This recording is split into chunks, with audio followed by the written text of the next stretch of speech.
It's Tuesday, May 17th. This is Real Talk. Ryan Jesperson in front of the microphone. More importantly, John Hicks behind the controls. You. Oh, yeah. You look rested today or something. I'm feeling good today. Which is odd because, not that you don't always look great, but, you just look like...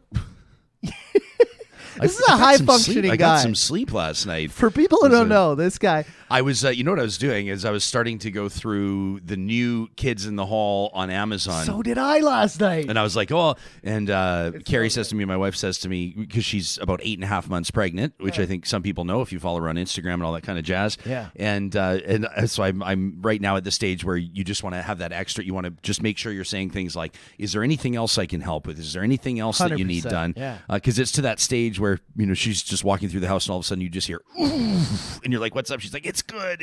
I'm fine. So she said, yeah, well, you could have a bit of I have these late night laundry folding parties. She says, you could have a laundry folding party. I said, I will. And so I like to do that in front of the TV. So I tee up Kids in the Hall. And the next thing, it's home run after home run. So funny. After home run. And I got to the beginning of episode 4. And it started, dun, dun, dun, dun, dun, dun, dun, dun, and I went, no, I'm turning it off. And I made a very difficult decision. Very it's like unbelievable. So I was in bed before 4 a.m. So maybe that, you're picking up on it. You know how I know?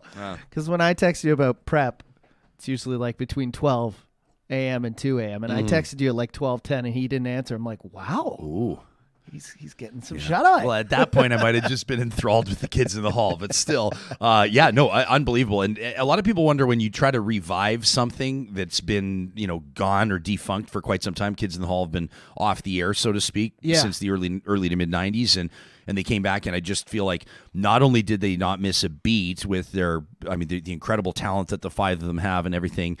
This is not an ad, by the way. This is not paid endorsement. This is just, I just think it's incredible. It's like, I don't know if you say it's better, you don't need to start saying that. It hit the nail on the head, and it feels like they have their finger on the pulse of what's going on today in society. Yeah. And that's what I was worried about. I'm like, are they too old to like relate? To be relevant. But it's so good. I don't want to say it because I like Saturday Night Live too, but it's better. Because Lorne Michaels, right, created this as well. Yeah. So. Amazing to see him involved in that. Let us know what you think about it. It's great to see you on this Tuesday. Thanks to those of you that are joining us live, those of you that are joining us later. We have a great show in store before we get to Dr. Jared Wesley, a political scientist, feature writer Jana Pruden. We got some cool stuff to take a look at today, including there's a tweet that's got a bunch of people, they don't know how to respond to it. The 2 Jason Kennys, their stars aligned, their worlds collided in the American capital, Washington, D.C., and I want to show you that too if you haven't yet seen it. I'm sure you have. This episode of Real Talk, like every single one since we started, is presented by our friends at Bitcoin Well. And of course, I told you I had a chance to check in with their team last week, specifically Benny, who's kind of he's not technically the front door guy, but he's the front-facing guy. If you see them in person in their office in Edmonton, they've got one in Calgary too. They're continuing to grow their footprint. Benny's the guy you'll talk to. He's got a huge smile, an even bigger beard, and a great understanding of cryptocurrency and Bitcoin and everything else. It's a time right now, if you've been paying attention to the value of Bitcoin and a whole bunch of other things like the NASDAQ, where people are starting to, in some circumstances, really seek answers on what the future looks like. Well, nobody knows, but Benny's got some good things to keep in mind. I recommend you talk to him. You find him under the sponsors tab on our website, ryanjesperson.com. Real Talk starts right now. Here's Ryan Jesperson.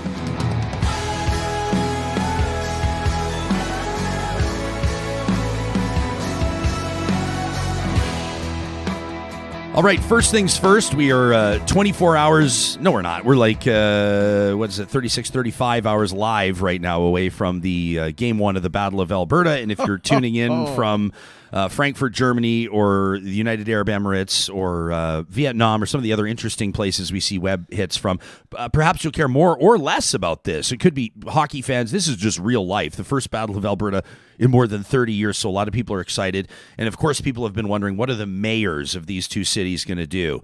And so you've got Amarjeet Sohi in Edmonton. You've got Dr. Jody Gondek down in Calgary, and they have come up with a wager. They announced it yesterday with a pretty slick-looking promotional poster, by the way. What do you think about this? This costs money. Let's not go down that path. What were these political staffers doing putting this garbage together? The terms of the bet for the two mayors of Alberta's largest cities. Number one, the losing cities council will wear the winning cities' gear, the team gear to council, which is, just going to be amazing to see regardless of who it is. The losing mayor will paint their face in the winning team's colors.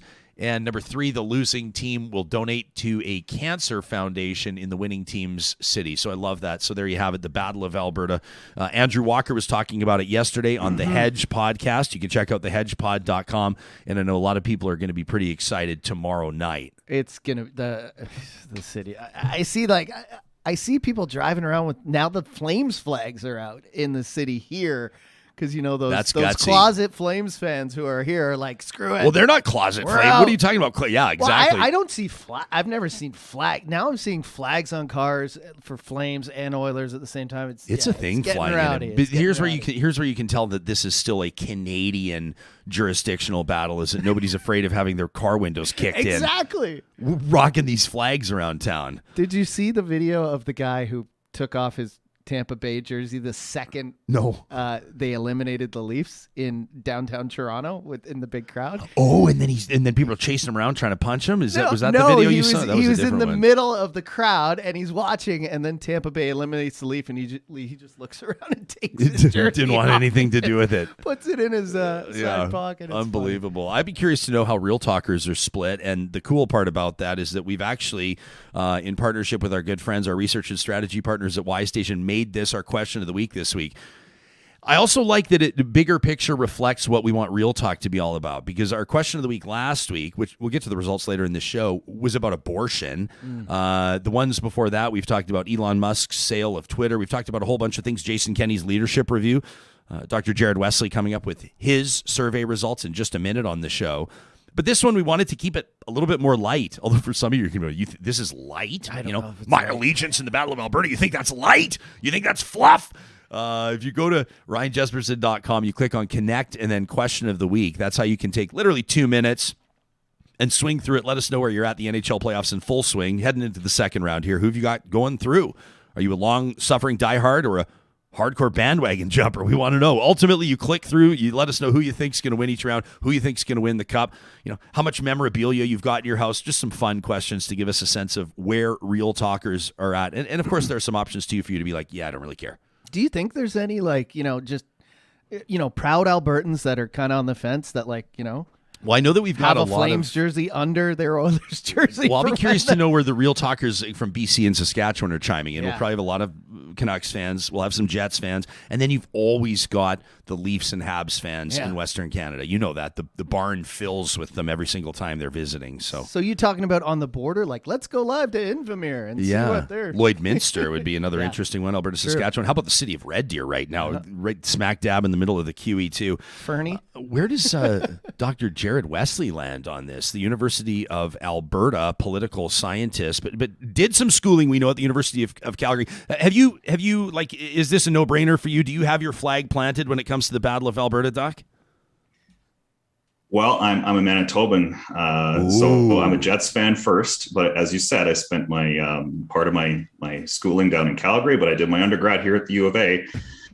My family's actually split. I have 2 Oilers fans in our house and we have 2 Jets fans in our house. We're just honestly hoping for a good series, a good long series. Folks that are working in the hospitality industry really need this, like a shot in the arm. So longer this goes, I think the more fun everybody's going to have. I think you're so right. And a lot of people are hoping that, like you just alluded to, that this playoff run could kick, give a nice little boost to a couple of downtown cores that have really been waiting a long time for that. It's great to have you back on the show. Let me not take for granted. Let me reintroduce you properly so people know who they're hearing from here on the podcast.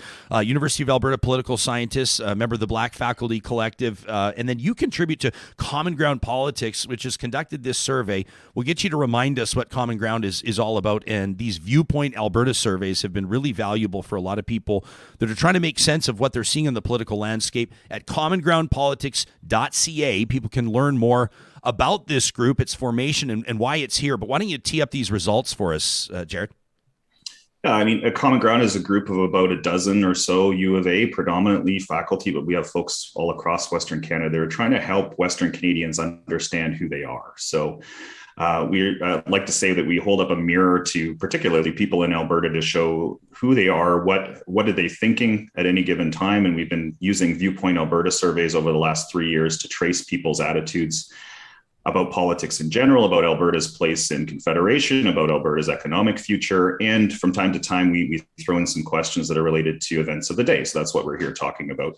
The results of our latest survey, which is in the field throughout the month of April, to try to gain a sense of where Albertans are when it comes to this UCP leadership review. Yeah, I'm grateful you've made yourself available to us. This is, of course, the eve of what we expect to be the release of the results of this survey. So let's get into this. You released it yesterday. People can read along. They can download the PDF. It's nice and convenient for them at commongroundpolitics.ca. The top line on this is essentially that the majority of Albertans think that the United Conservative Party needs to move on from their current leader. So, I mean, obviously that's the big picture here. Let's comment on that, and then we can start sinking our teeth in.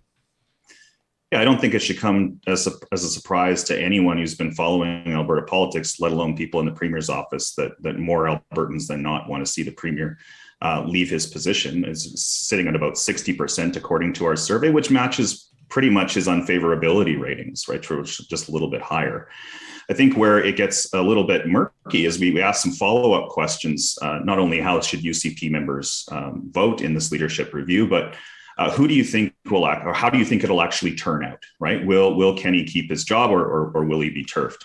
And only about 47% of Albertans actually think that he'll lose this leadership review. So that was the first somewhat surprising finding, is that more people think he should leave than expect that he actually will. The one that's, I think, most worrying to political scientists, though, is the third question we asked, which was, how much confidence do you have in the fairness of this process? And only 45% of Albertans said they had a great deal of confidence in the result of this race, which puts about half of Albertans somewhat skeptical that the results of this race will actually be valid reflection of the way that UCP members had actually voted. So that's, I think, a bigger hill to climb in many ways for the Premier coming out of Wednesday's vote, is not only to convince people that he has the authority and popularity among the party to govern, but also that he has the authority given the process that we've just used to keep him on. Does this, I mean, in the context of the allegations around the 2017 leadership review and the fact that the RCMP apparently continues to investigate allegations of malfeasance and ballot box stuffing and everything else with people connected to the Premier, the fact that he's governed seemingly without a blip of interruption despite that RCMP investigation, does it matter to a leader like Jason Kenney whether or not people believe that the results of his leadership review are valid? It hasn't seemed to bother him in past.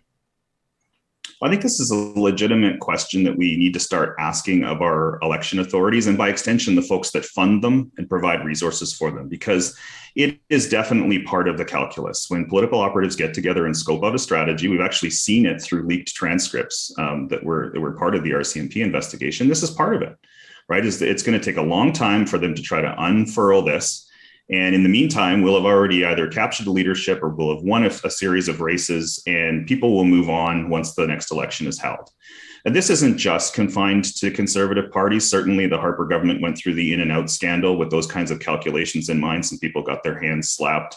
But the party ended up winning the next election, and most Canadians didn't have it on their radar, didn't think it was a priority to think about during an election campaign. And this RCMP investigation into, the original leadership results, and now possible investigation into what's happening in this leadership review drag on, it becomes part of that political calculation. Can we get away with it?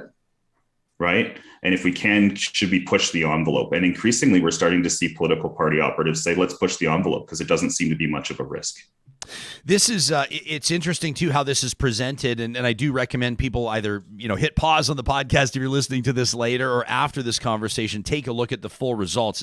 About 20 pages worth of nice, easy reading. It's actually quite compelling stuff, interesting stuff. One of the takeaways from this is quite obviously that the vote is not just an assessment of the Premier's leadership or the Premier's tenure to this point, but bigger picture, an assessment or or depending on how it winds up, maybe an autopsy on how well this experiment went with regards to unifying Conservatives in the province?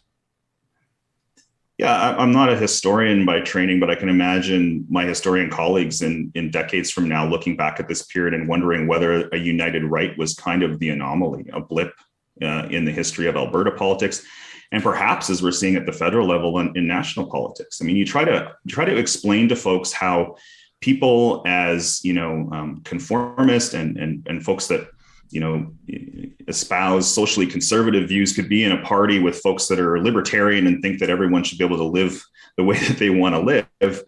How do you explain how those people get along within a single political party, right? It's difficult to do, other than if you explain to them it's through the route of access to power, that there are some leaders in Canadian history that have been able to hold together that coalition, largely by appealing to things like local autonomy, appealing to things like libertarianism, small state, let people choose to do what they want, and emphasizing things like family and so on as the core unit of society. But what we've seen during Jason Kenney's tenure, and this it was partly, I suppose, attributable to his own approach, but partly because of the pandemic, those kinds of approaches leave things to local communities or rely on things like personal responsibility and personal choice. They don't tend to work very well in the face of a global threat like a pandemic. And this is part of the challenge that we've been tracking over time, is that the premier seems to want to find the middle ground between those two approaches to hold his party together. But I would argue also, according to our polling, to hold the Alberta community together.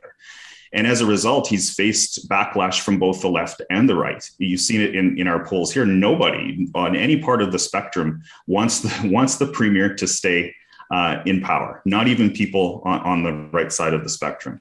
And this is because he's failed, I think, to find that kind of balance that other leaders across Canada somehow seem to have. And for those of us who don't live in Ontario, we're trying to make sense of how Doug Ford, who ostensibly seems to have been taking many of the same steps that Jason Kenney has, right, could now be sailing to a majority victory, and yet somehow Jason Kenney wasn't able to.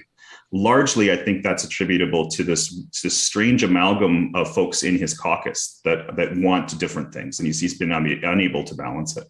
There's not really an indication, or is there? Maybe you pick up on one, that there's a sense that there's an heir apparent, though, is there? I mean, if you had this rising star in the party that was difficult to ignore, this would have a whole new context. But right now, I think probably one of the arguments that Premier Kenney has been subtly making is that, choose me because I'm the least worst of the options, right? You don't want to see what the political landscape looks like if I'm not the guy in charge. How is that relevant to your perception of these results? Yeah, if you look historically, most leaders don't depart office as the result of a leadership review, right? They see the writing on the wall early. It's usually by virtue of some kind of an internal, we use the term coup. It's a bit overblown, but in Canadian circles, a coup of leadership, right? Where there's an heir apparent that mobilizes forces like Paul Martin did with Jean Chrétien, for example, or like folks within the Conservative Party here in Alberta did with Ralph Klein. They present themselves as the heir apparent, and then the leader has no choice but to step down. Now, Ralph's case is actually quite rare, where he went to a leadership review, and still got a majority, but not enough in his mind to stay on with the moral authority to govern within his own party. We're not getting the sense of that at all from Jason Kenney. I don't know whether it's because he doesn't think that there's anybody, who has enough support to take him over if he does choose to stay on, or whether it's because he's just genuinely, committed to this project that is a united right in Alberta, and he doesn't trust anybody else to be at the helm of that party. For whatever reason, we're going to hear results announced on Wednesday. And I've said all along, if we're going to hear results, the premier knows he's going to win. So the big question now is, how will the rest of the party and how will the rest of Alberta react to his victory? I think what you just said is absolutely bang on. That's the bullseye right there. If Albertans are going to hear the results, Jason Kenney already knows that he's winning, which is going to prompt people to think a whole bunch of things. One of the things that's been interesting to keep an eye on the relaxing of Alberta's gas tax, the suspension, if you want to call it, of the collection of that gas tax, 14 cents a liter, kicked in, I think it was April 1st, or at least the first week of April. And a lot of people went, oh, isn't that convenient? Right around the time that people are going to start voting on his leadership, they're going to be saving 14 cents a liter at the pumps. And then there are publicity moves like this one. You saw this one. We were talking about this tweet last night. Jason Kenney, Alberta's premier, meeting up with Jason Kenney of Virginia. People may remember he joined us, the American Jason Kenney did back on May 10th of 2021, if you want to see that interview. This is the guy that is wrongfully or mistakenly tagged in hundreds, if not thousands of tweets every year. Vitriol aimed at Alberta's premier, and some credit, some niceties. Well, the two Jason Kenneys met in Washington, D.C. last night, and the premier posting from his account. On the left, Jason Kenney, the friendly guy from Virginia who's been taking a lot of my heat on Twitter, and on the right, me. It was great to host Jason at the Canadian Embassy tonight. I saw even Premier Kenney's fiercest critics, former NDP leader Brian Mason, one of them, on Twitter saying, all right, we'll hand you this one. This was a media win. I'll be honest, for me personally, I looked at that and I had to admit I liked it. You know why? Because it's Alberta's premier behaving like a normal human, behaving like a diplomat, behaving like a proper representative of a proud jurisdiction. I went, I would like to see more of that. There's a lot of complicating factors that go into why I think people don't prefer Jason Kenney, why his likability factor is traditionally lower than some other politicians. But what do you make of an improvement in the premier's approval ratings over the past 6 months or so? Yeah, I think you're right. You look, the premier's communication staff, pull in much bigger paychecks than I do and provide direct advice on this from day to day. So who am I to second guess? But I think folks wanted to see that type of Jason Kenney when they voted in May 2015, right? 2019. Man, that pandemic's thrown my years off. In May 2019. Too, man. Me too. I right? barely know what year it is right now, Jared. When they voted in 2019, our polling and our focus group showed quite clearly that they want the premier to be a guardian of Alberta's interests on the national stage and on the international stage.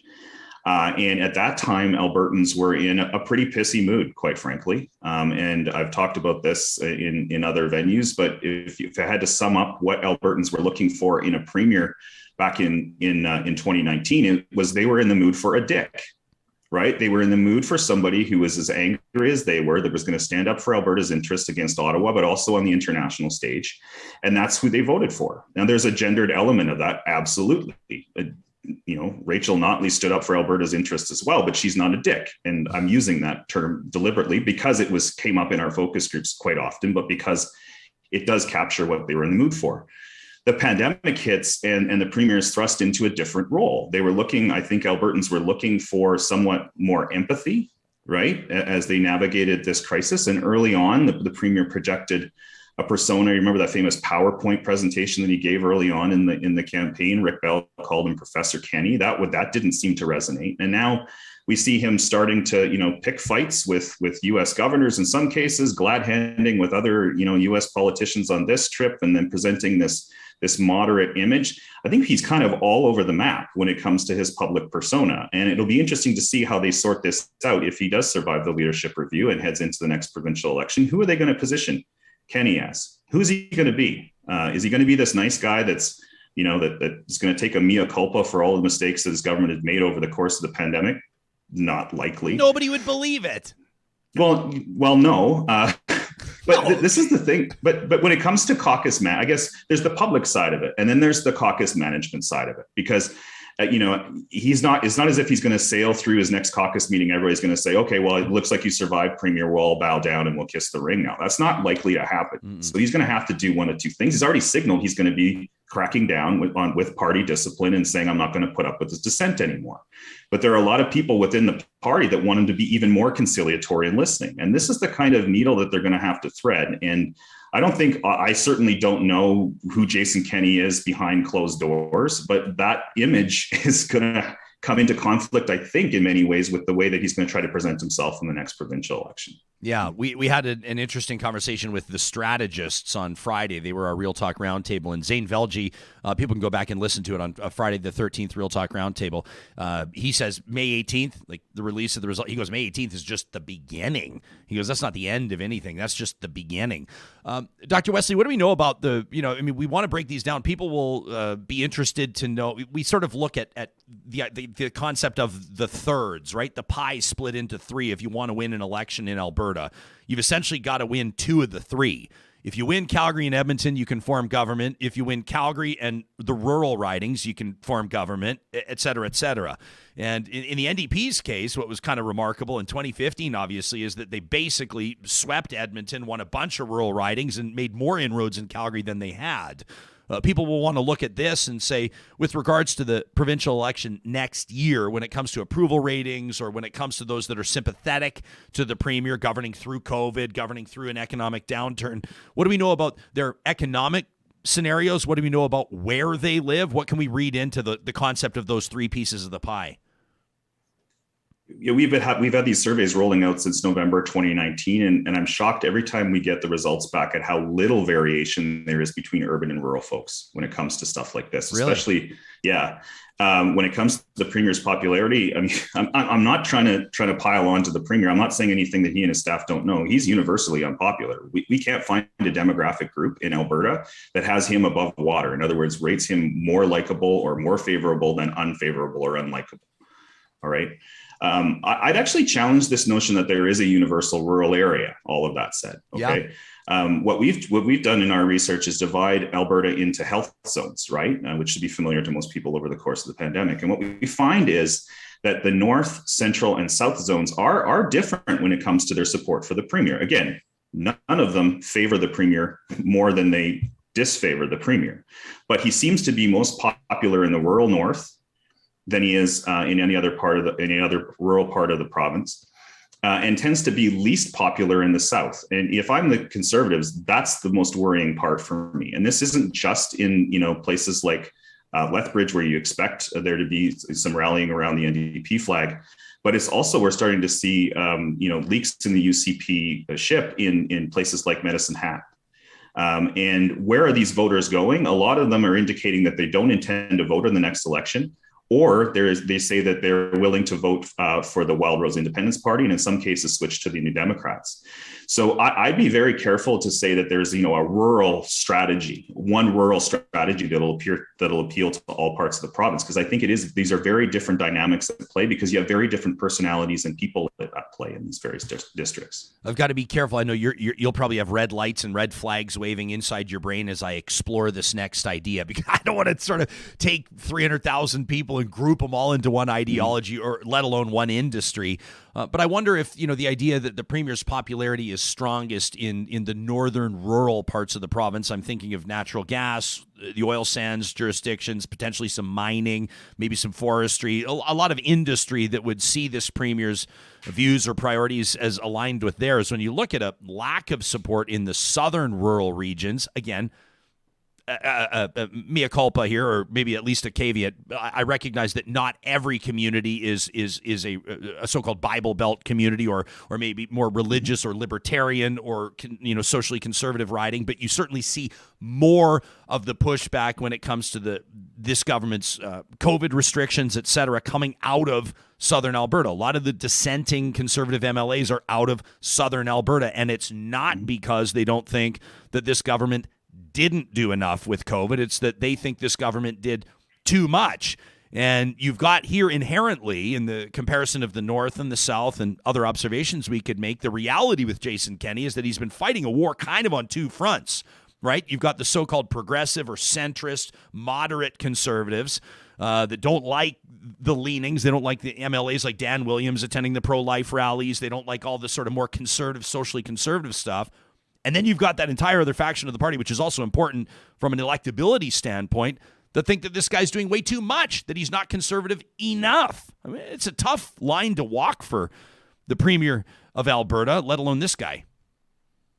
Yeah, and that's why the Conservatives in 2019 were so successful, is that they avoided those issues altogether, right? And they talked about nothing but jobs pipelines in the economy. And that's exactly what the UCP will want to do in the next 12 months or so.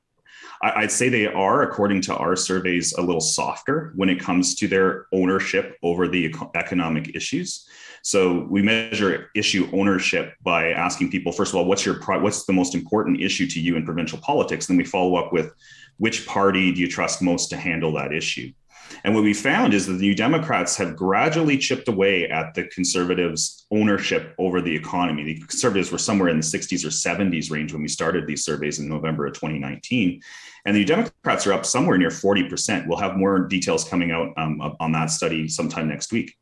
But so I think that the Conservative approach will be to try to pivot back to talking about jobs in the economy, and the flip side of that, making people fearful about the New Democrats taking over the economy again. What I think is really interesting, though, Ryan, is that for the first time in a very long time in Canada, we actually have two premiers that stand to be on the ballot in May 2023. Look at us. We're already assuming that Kenney's going to survive till that point. Let's assume that he does. It's a very weird situation where a sitting premier can't, conjure up, worries about something that's hypothetical. Albertans are actually going to have two records to balance here. The Notley government has a record that they were going to have to defend and perhaps promote, I'd argue, a little bit better than what they did in 2019. But Kenney's not going to be able to say, well, if they take over, then they might do this. They've already got a record. They've already proven this. And I think it'll be interesting to see how that campaign plays out. It's very rare in Canadian politics for us to see that happen. Most times premiers just kind of run off into the sunset. Great stuff. I'm appreciative that you made time to talk to us ahead of the review result. I mean, tomorrow's going to be, what a day in Alberta. You've got the release. I keep saying anticipated because crazier things have happened, right? The anticipated release of these results. And then you got the Battle of Alberta. Somebody described the former yesterday in our live chat as the Battle for Alberta, which I thought was pretty interesting. Dr. Jared Wesley, you can read the full results of their survey, including insights into Premier Jason Kenney's popularity and the trends there at commongroundpolitics.ca. Always great to see your face, my man. Thanks for doing this. Take care, Ryan. You can let us know what you think about all this to talk at ryanjesperson.com. If your thoughts on this align more into a trash talk, and I wonder maybe you need to wait tomorrow to know how you feel about this, you can always be in touch with us, our hashtag RealTalkRJ as well, one we're keeping an eye on. I'm not sure what I think is going to happen tomorrow. I think big picture, I'm pretty sure that Jason Kenney's sticking around. I'm pretty sure that his team's been working hard behind the scenes to make sure that he wins this one, and that could mean a number of different things. I'm expecting a rating. It's got to be something, I mean, I'm talking like it's almost pre-planned or preordained, but something they know will be palatable and believable, but also will leave no question. So I'm throwing a dart a little bit here, but I'm going to say a 64.5% approval. Politicalbets.com. Politicalbets.com. Today's political bet sponsor is do not ever wager any money on any prognostications you hear from me. Regarding what you might hear from Andrew Walker on The Hedge, different story. Yeah. And, of course, you can we'll talk to Walks tomorrow morning, teeing up the Battle of Alberta. I look forward to that. You can check out what he's doing. Part of our Relay media family at thehedgepod.com. That Jason Kenney's picture, drawing mixed results from people. One of the things well, you know how it's a win for the Premier's comms team. It's a win because people typically that just in knee-jerk fashion want to immediately pile on Alberta's Premier no matter what he says. They just can't stand the look of his face. Mm-hmm. There's those folks. Even a lot of them right now have to go, this one's pretty good. Some bridge building, some diplomacy, some real lifeness.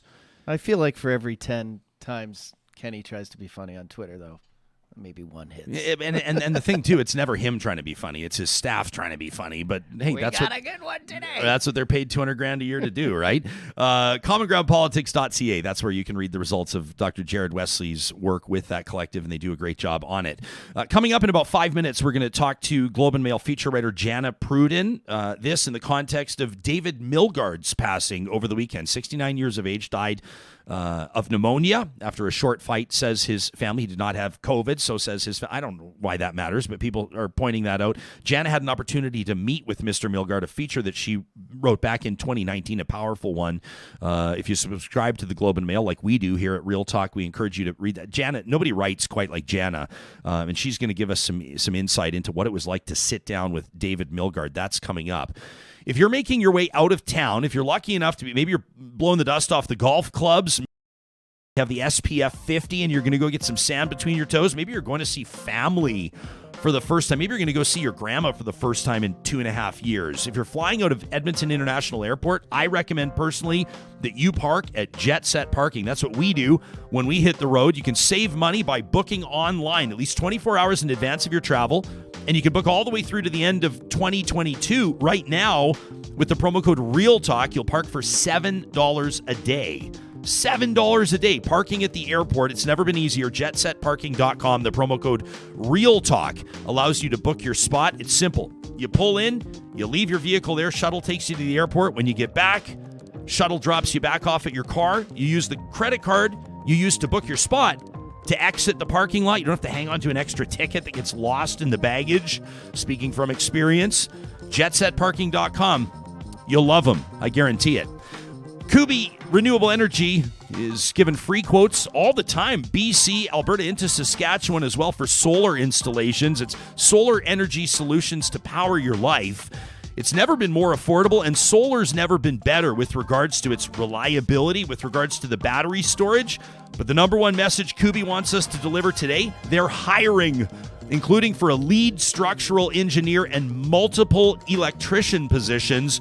You can learn more if you're looking for work. This could kickstart your career at kubienergy.ca.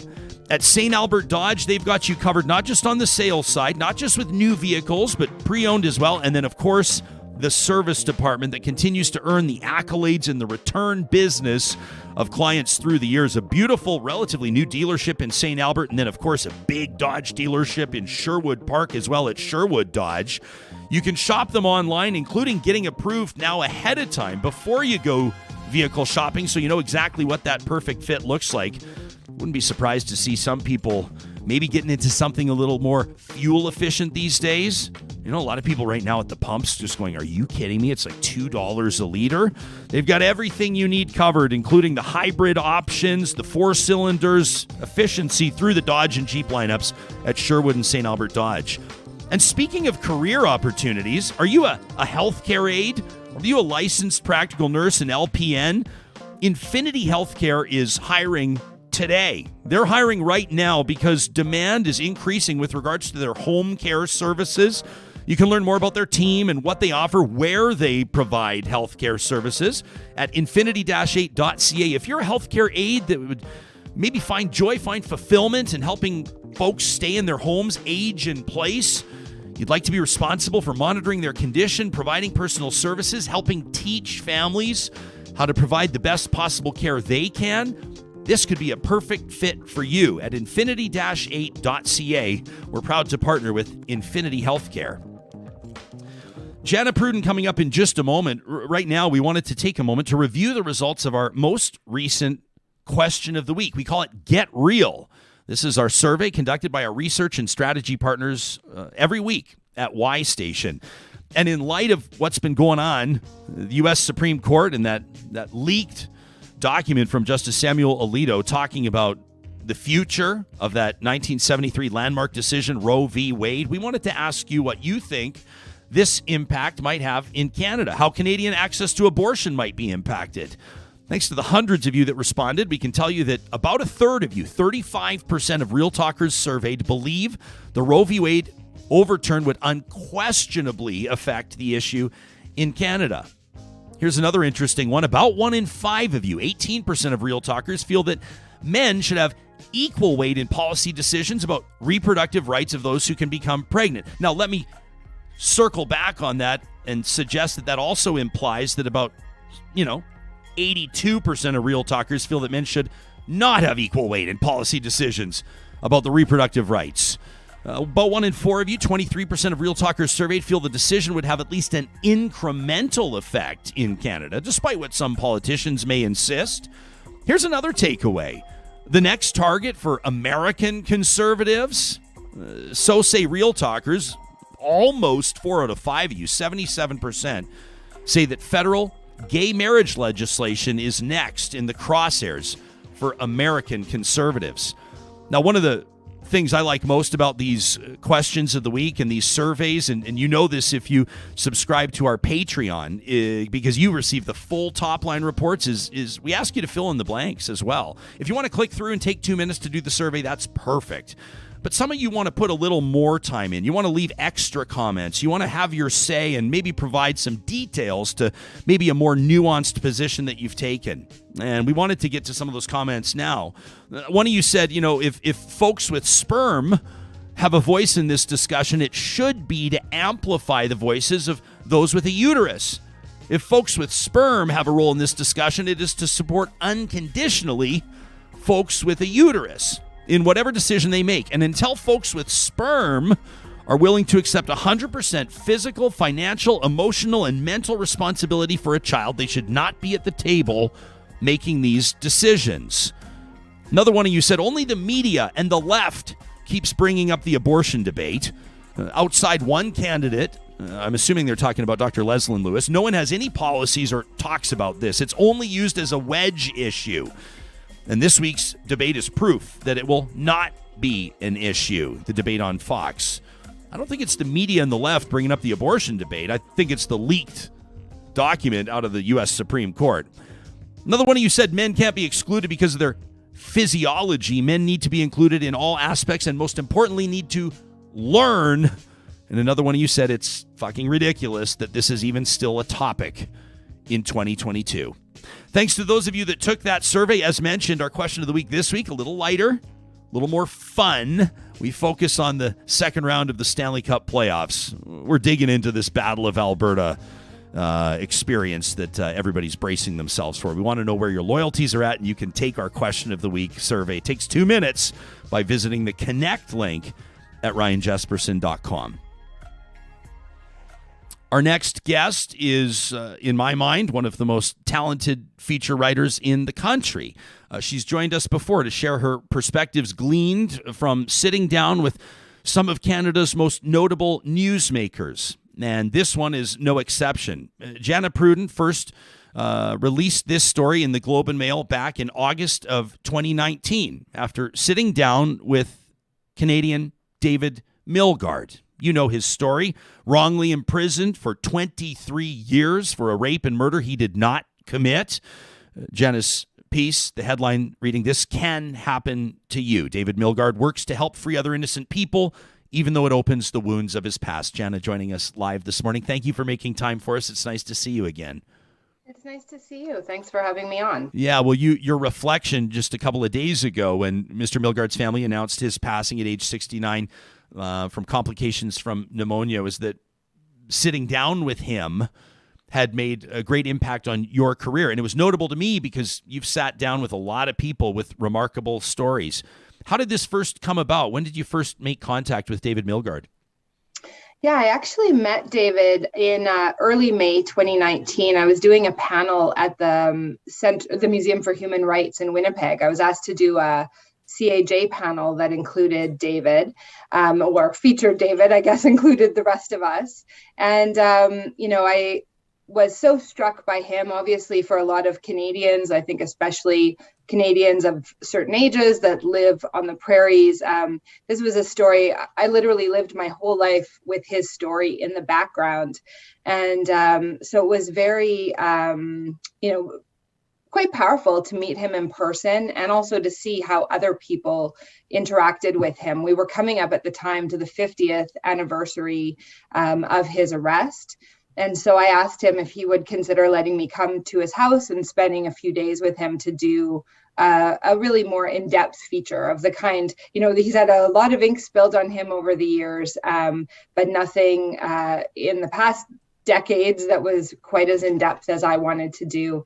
And so although he was a little bit unsure at first, he ultimately decided to let me come, and we spent 2 days together at his house in Cochrane.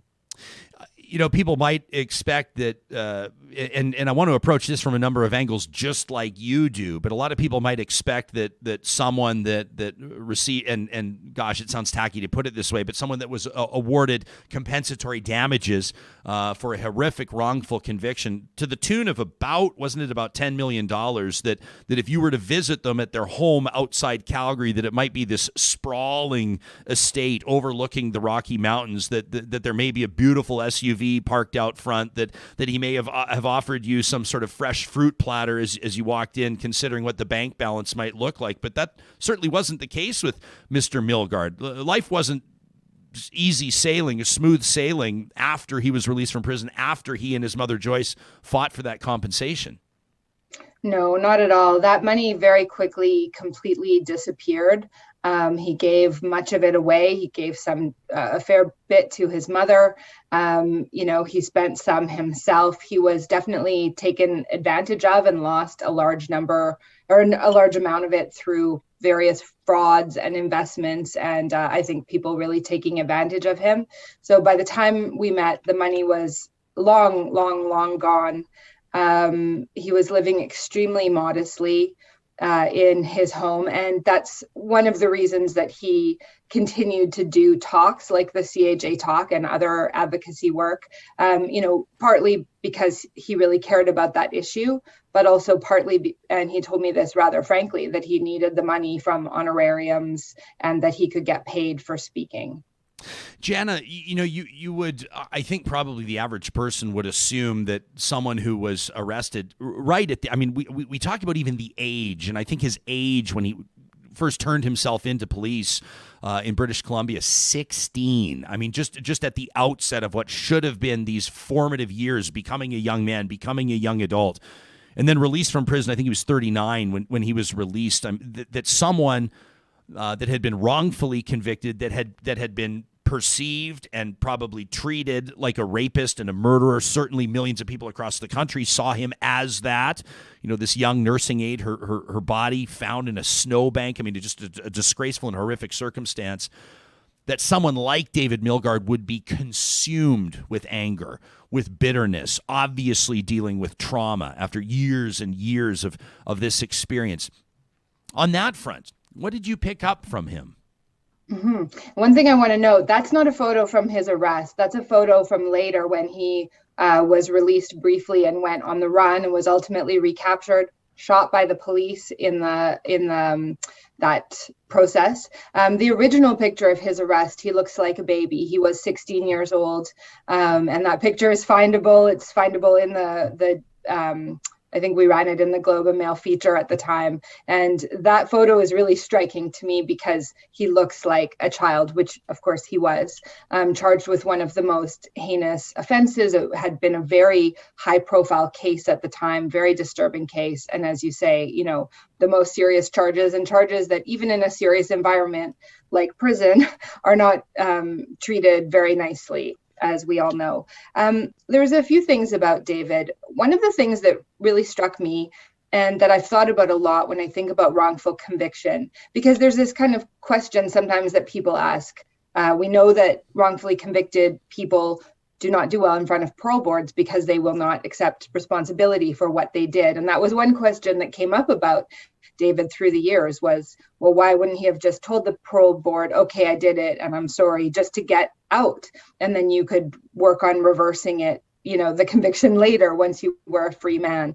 But he told me that one of the worst things was to think that people could have thought you capable of something so horrible, that was so devastating to the soul to imagine that people could look at you and think that you did that. And that's why he could have stayed in jail the rest of his life. And I think, it's pretty clear to me anyway, that if Joyce hadn't been his mother, if Joyce hadn't been the formidable woman that she was, that he would have still been in prison. He would have spent the rest of his life in prison. So that was one thing that really struck me. And then the second thing was that even though he had lived this very hard, tough life, that he was very open almost guileless, and in a lot of ways very vulnerable, very trusting. I mean, to meet with a reporter after your whole life has been on the record, much of the reporting not great. I mean, some of it through the years was wonderful. I went back and read literally hundreds and hundreds of news stories, and some of them were quite bad and or inaccurate. So to sit down with someone like myself for 2 days and really open up, in these really deep ways about your life is not easy.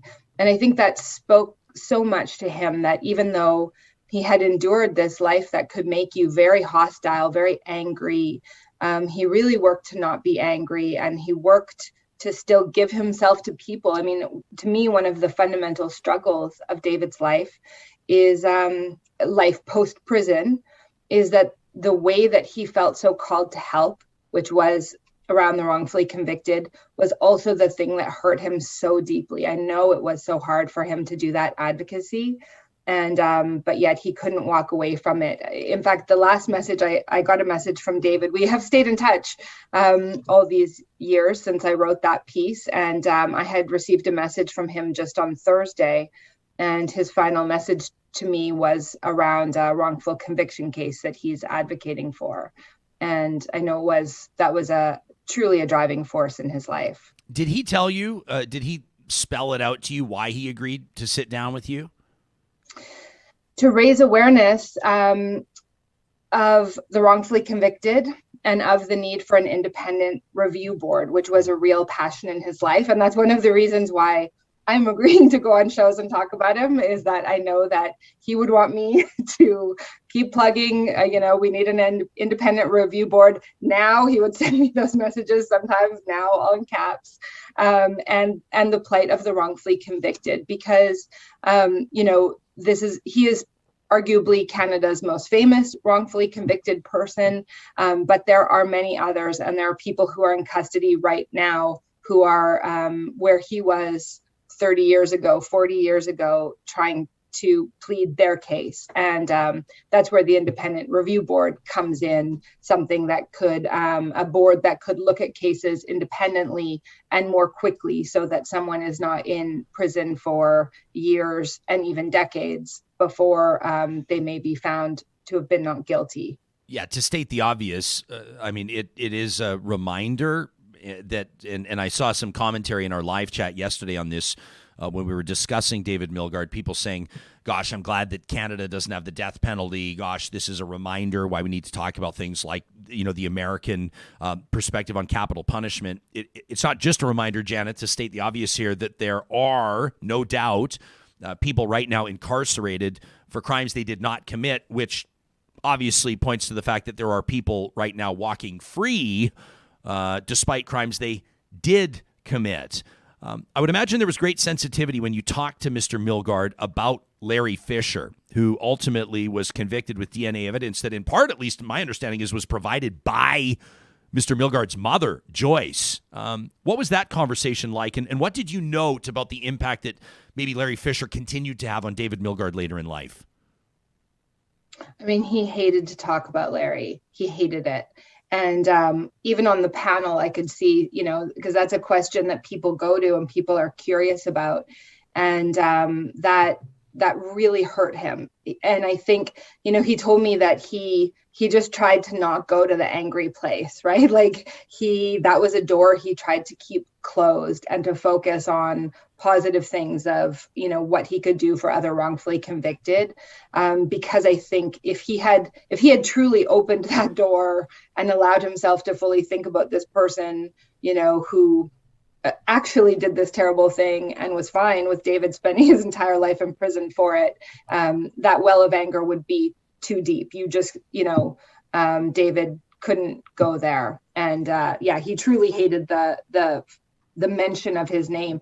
And you could see it, I could see it during the panel, when someone asked, like he would immediately tense up. And I'm writing a piece for Saturday with some reflections about my relationship with David. As I said, we did stay in touch, and I got to know him quite well over the past few years. And that's one thing I won't even mention Larry's name in the piece. I don't think it belongs there in a piece about David's life. Yeah, wonderfully said. Your tweet yesterday just hit us square between the eyes. A tweet a couple of days ago, in fact, where you say, "I will never forget and always be grateful for the days I spent with David Milgaard, writing this profile of him several years ago. His openness and vulnerability and his desire to help others was so profound."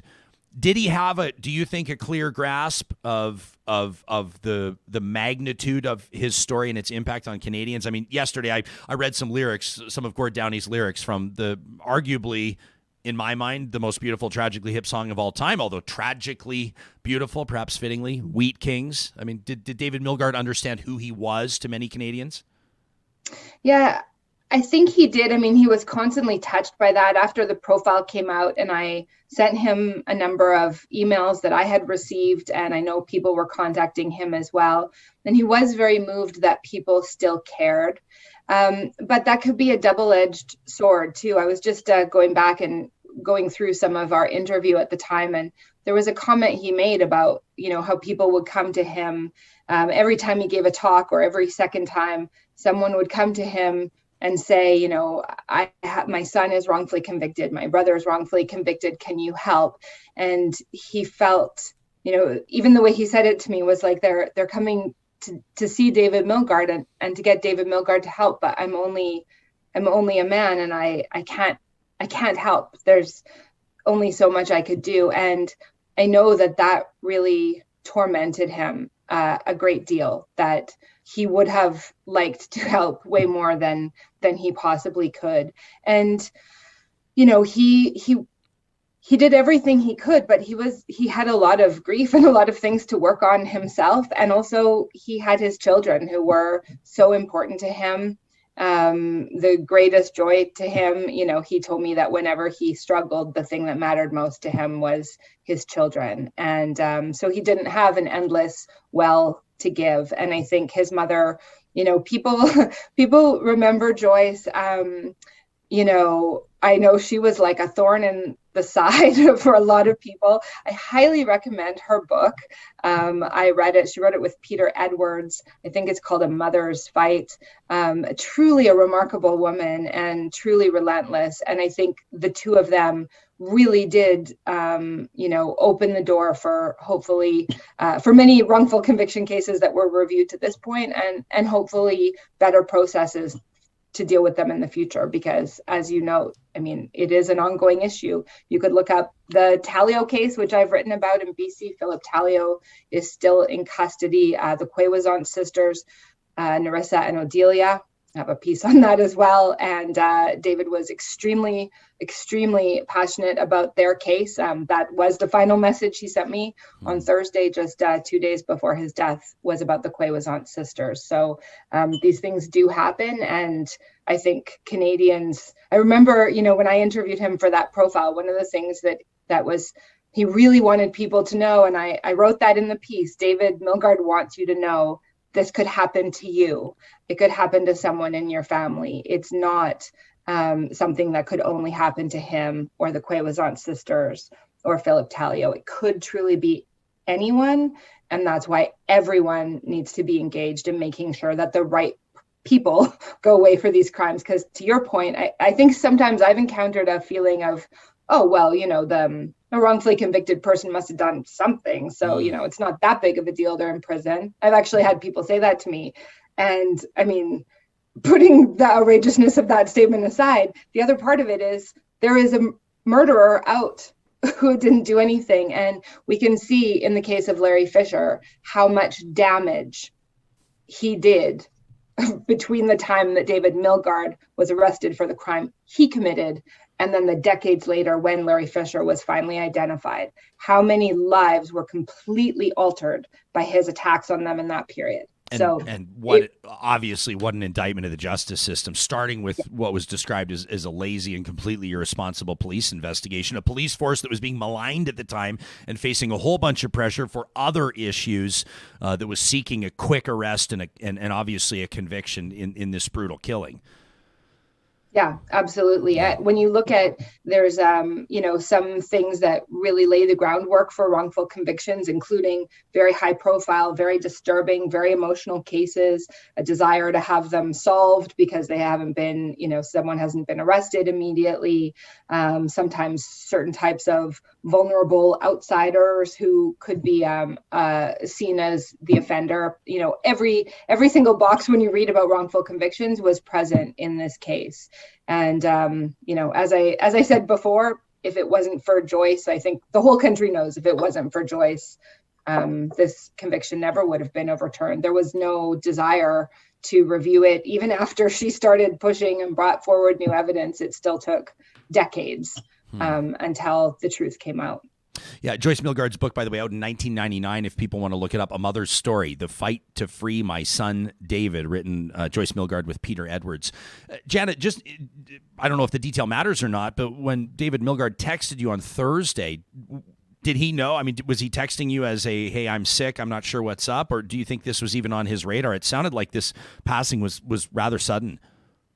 My understanding is that he became extremely ill actually on Saturday. So, and I'm not privy to all of the details, but my understanding is that it was very quick. Certainly nothing in the messages he sent me that week had anything to do with being sick. And I had spoken to him, quite recently as well. And, he did have some health issues. Spending 20 years in custody is not great for one's health. But he wasn't sick as far as I knew whatsoever. So it was, when I found out on Sunday, it was truly, truly a shock and very, very upsetting, to be honest. Can I say I'm sorry for your loss? I know that people might suggest, oh, she's a professional, she's a journalist, she's a storyteller, this is what she does. But I feel like I've known you for a long time. I've spoken with you about feature pieces you've written on several occasions. And this one, I can even tell Mr. Milgaard certainly resonated with you in a different way.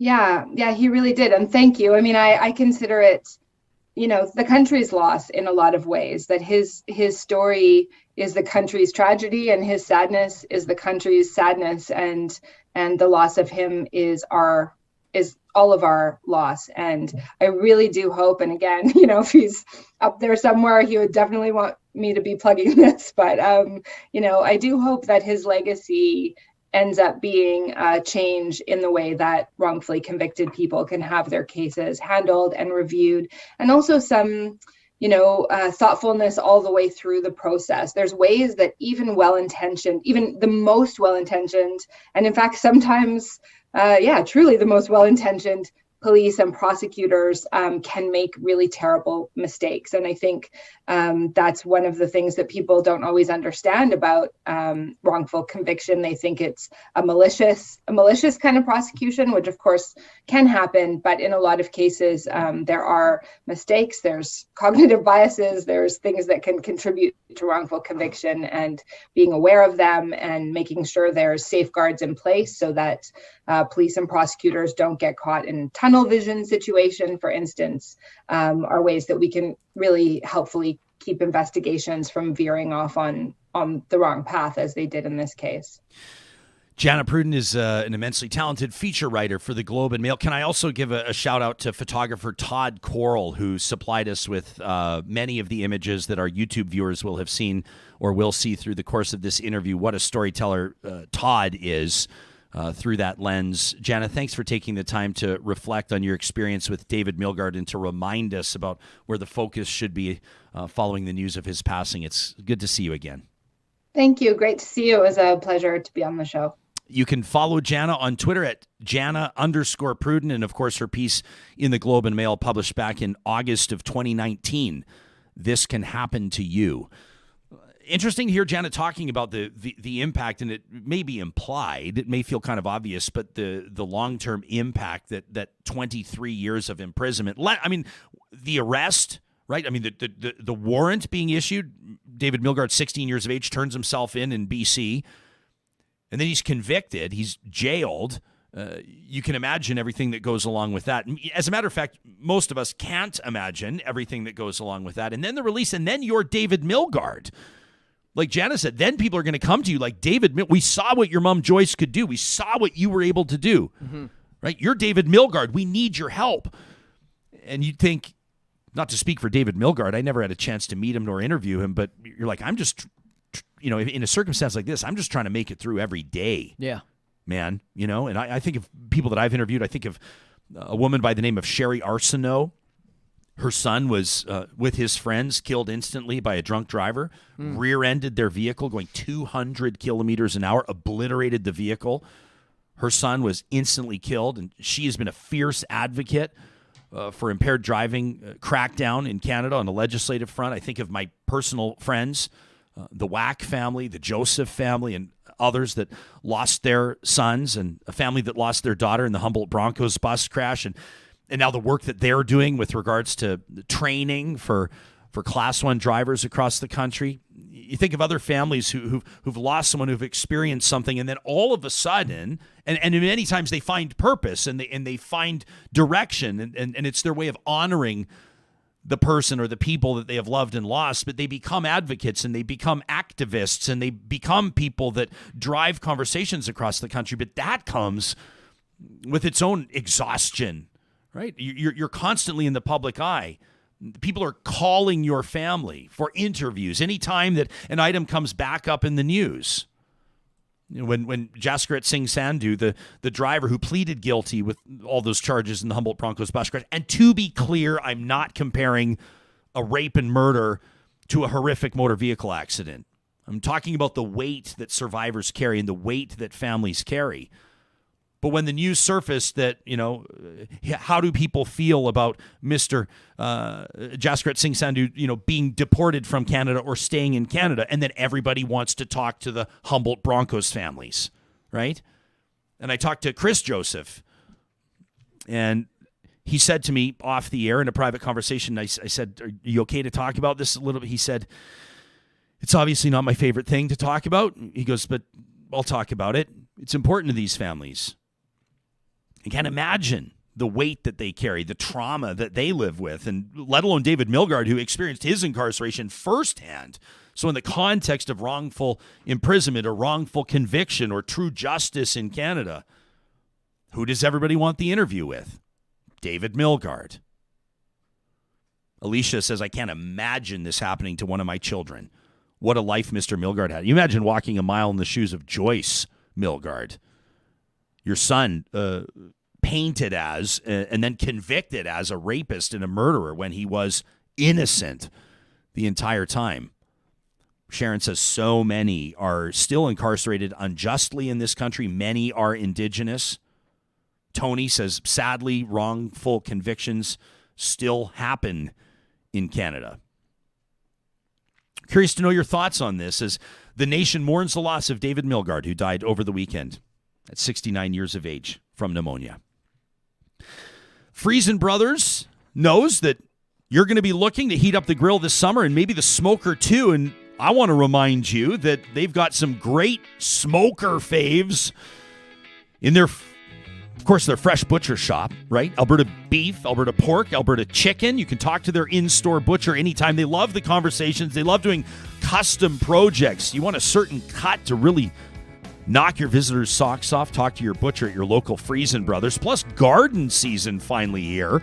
They've got great gift ideas, ways you can brighten up your garden, including baskets, planters, seeds, and vegetable plants. Johnny, that's the trick you want to do. You want to pick up your vegetable. Saw me perk up, eh? Yeah, well, you go in there, you find a tomato plant that's already almost reaching maturity, or at least it's well on its way, and then you just transplant it to your yard. You look like you know what you've been doing the entire time. That is my modus operandi. Friesen Brothers has you covered. We're going to have people coming over to our place this summer. I'll go ahead and grab a couple of vegetable plants from Friesen Brothers 2 hours before. They're beautiful. Thank you. Thank you. Right from seeds. Myself. How do you make them look so good? Unfortunately, I can't tell you. Well, okay, I can. Friesen.com. Local Environmental is keeping it local across the prairies, Alberta, Saskatchewan in particular, but constantly reaching new communities with the services including vacuum trucks, fencing, portable toilets, water hauling. Most importantly, if you're a small, medium, or big business, that knows you could do better on the deal with your waste and recycling management. Local would love to compete for your business. You can request a quote today online at localenvironmental.ca. And don't forget, every Friday, Trash Talk, presented by Local Environmental. You can send us your email anytime to talk@ryanjesperson.com. Speaking of vegetable gardens, a lot of people are doing the vegetable planting boxes. Love them. This is a lot of people are doing the raised planters. Have you seen that? It seems like a trend the last few years. Eden Landscaping can help integrate these into your yard design, and they can get them all done so you don't have to do the heavy lifting. Why break your back? Provide your vision to Mike and his team at Eden Landscaping, and they'll do the rest. You can view the services they provide, the portfolio, including some beautiful customer testimonials at landscapeedmonton.ca. 'Tis the season to get in touch with Eden Landscaping. Our friends at Park Power know I was talking about filling up your vehicle with gas. I mean, a lot of people are looking at $150, $200 now to fill it. They're looking, where can we save money? How about internet, electricity, and natural gas? You're like, yeah, utilities have been all over the map. Well, not with the fixed rates that Park Power offers. You can find the rate that's right for you with electricity, natural gas, and internet at parkpower.ca. And if you bundle your utilities, you'll save even more. The promo code 2022-REALTALK gets you $70 off your first bill. And I know that you know that we're going to be celebrating the DQ Blizzards today, including their limited edition summer lineup. You are going to love, I guarantee, the new All-Star Summer Blizzard treat lineup, including Girl Scout Thin Mints and the classic summer staple, Cotton Candy Blizzard. You can find these blizzards at the Dairy Queens of Northwest Edmonton and Sherwood Park. That's Palisades, Nemeo, Newcastle, Westmount, and Baseline Road. Every single morning we torture ourselves by staring at these photos of the Blizzard lineup. And then I go smash 2 dilly We're going to start doing Blizzard brunch, which is going to be probably the best direction that we take this show in. Can I ask you, though, how much did it cost to fill up yesterday for you? Oh, man. It's a little... You want me to say it? No, I just know it's $186. Oh, my God. Yeah, $186. It's the time we're living in. And that's, I don't have time. I didn't know you were going to ask me that, so I don't have time to scroll back in my phone, but my wife, Carrie, texted me just a couple of days ago. We text a lot, so I'll have to scroll back. But she let me know how much it cost to fill up the vehicle that she's driving too, and it was a lot. Astronomical. Yeah, it was like $180. So what's that? It's like $370 all in for the family to fill up 2 tanks of gas. I'm trying to save like $20. I'm going to Costco. I'm sitting in line for 3 hours. Yeah, is that not 3 hours? That's a lot of people. A lot of Costco members. We are a Costco member thanks to our amazing parents. They've gifted us that. I appreciate it. I don't use the Costco membership enough. I don't either. I think because and I know this is gonna get a bunch of people. We're gonna start getting emails about Costco because it seems to be one of those things that people are really bullish about. Like we went and bought. Like this isn't an ad for Costco, by the way. Not at all. But when I think of Costco, I think of 5-liter jugs of mustard. Yeah. And I sort of think, I don't know if that's really my jam, but people that love it seem to love it. We went and bought organic raspberries at the grocery store the other day. It was like $6.99 for a little. Yeah. And then we went to Costco and got gas and just walked in. We're like, oh my God, this is 8 times the raspberries for like $10. Yeah. It's just, yeah. We really need to utilize it more. Well, I think that, if people are going to be spending, $1.85 to $2.10, depending on whether or not your vehicle requires premium or depending on whatever the case may be, the size of your fuel tank, et cetera, et cetera. People's summer plans are going to change. This is not a joke. Huge. Like if you start going, well, we're going to road trip to, Sylvan, wherever. Sylvan or Osoyoos, or we're going to make our way to the family farm in Manitoba. And then all of a sudden you're going, that's going to be 4 fill-ups on the way there, 4 fill-ups on the way back. I don't get and then paid all of a till sudden this that's time. $1,500. How do I get to work Monday? Right? People will be making decisions. I was talking about St. Albert and Sherwood Dodge earlier. I wouldn't be surprised to see some people going, do I really need 400 horsepower, right? So people are going to start looking at I'm not going to turn this into another ad read. Yeah. But, you've got the Jeep Wrangler 4xe as an example. All of a sudden you might have people like off-road enthusiasts going, why don't I look into an EV? Yeah. Because the EV lineup's starting to grow, or people might start looking at when's the last time, you went from an SUV back into a car. People are going to go, maybe a 4-cylinder is a better fit for me. People are going to make lifestyle decisions.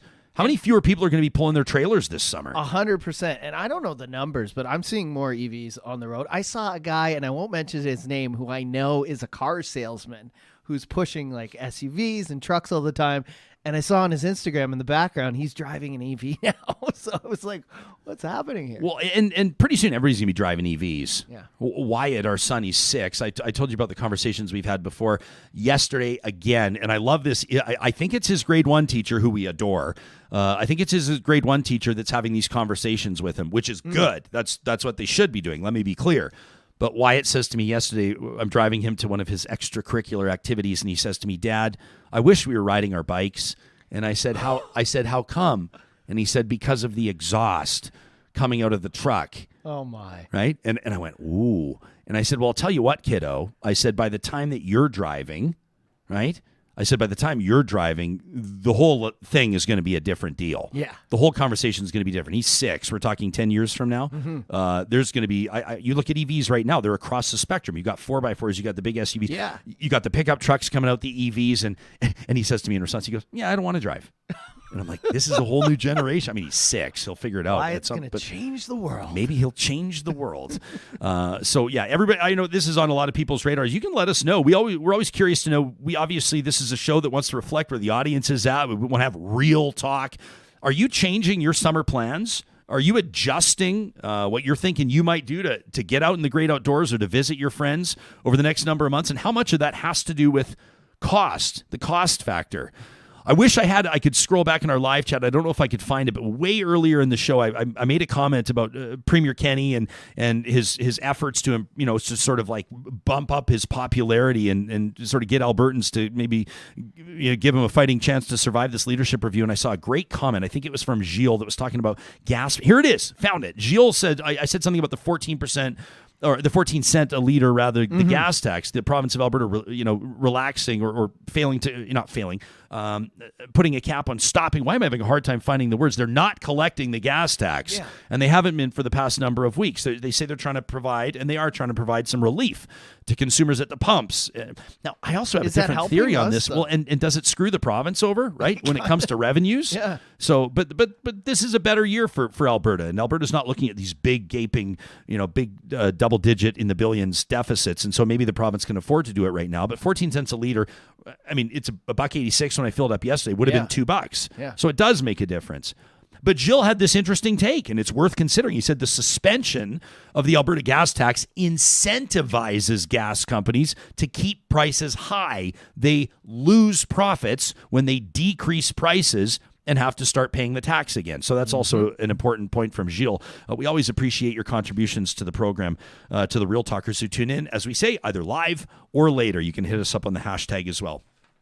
Every Tuesday, our friends at Leading Edge Physio give us a chance to focus on something innovative, something or someone that's been a real game changer in their field. We call it the Leading Edge. And in the spotlight this week is the Alter G treadmill. It was initially developed for the International Space Station by NASA in an attempt to hold astronauts down to the treadmill, allowing them to exercise in space. Well, they're now using it in NHL locker rooms. The Edmonton Oilers have one, and at Leading Edge Physio as well. Check this out. Life shouldn't hurt with Grant Fedoruk. Hello friends, today we're going to talk about ways to get people moving in a pain-free environment much sooner than they otherwise would be able to.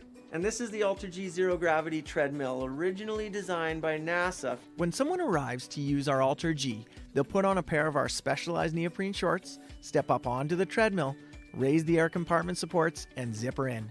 The Alter G will calibrate, and once they provide their weight, the machine will inflate to exert positive air pressure across the lower body. When enclosed in the Alter G's environment, we can reduce the amount of weight on the lower body by as much as 80%. This allows for exercise and movement without the compressive forces that often cause pain and abnormal function. It's like exercising on the moon. So if you've undergone surgery, have pain or an injury to your ankle, knee, hip, or lower back, and you want to get moving, you might want to do your own moonwalk.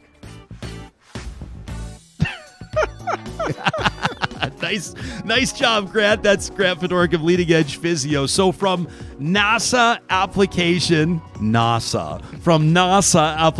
to Leading Edge Physio, the Alter G is literally transforming treatment for people in stroke rehabilitation, people dealing with Parkinson's, and people with post-polio syndrome.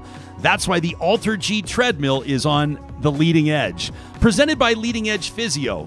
Life shouldn't hurt.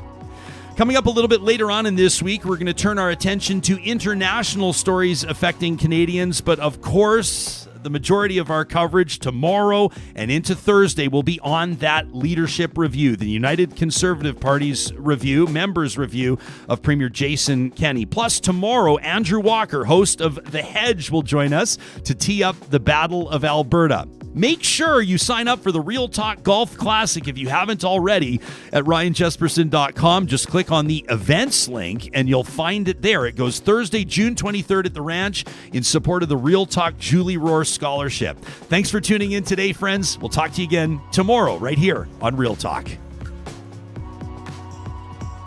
Real Talk is hosted by Ryan Jesperson, technical producer John Hicks, managing director Josh Dunford, account coordinator Lawrence Sterlego, general manager Katie Cook-Chivers, website design Mike Johnston, voiceover by me, Carrie Skelton. Real Talk's editorial board is Supriya Dwivedi, Ahmed Ali, Ann Castleman, Corey Hogan, Harman Candola, Catherine O'Neill, and Chris Henderson. Member Emerita Julie Rohr. Real Talk is recorded in Edmonton, Alberta on Treaty 6 territory, the traditional and ancestral territory of the Cree, Dene, Blackfoot, Saulteaux, and Nakota Sioux, home to Métis settlements and the Métis Nation of Alberta. Real Talk is the flagship property of Relay Communications Group Incorporated. All rights reserved. For more, check out ryanjesperson.com.